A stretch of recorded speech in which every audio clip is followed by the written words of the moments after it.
เงียบๆไปสิวะเดี๋ยวคนอื่นเขาได้ยินหรอกเบ่งออกมาเบ่งออกมาดิ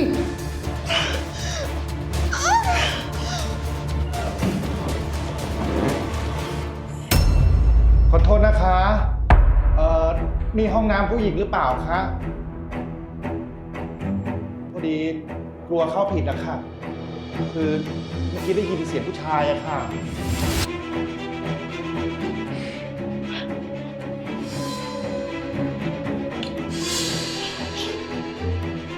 ฮัลโหล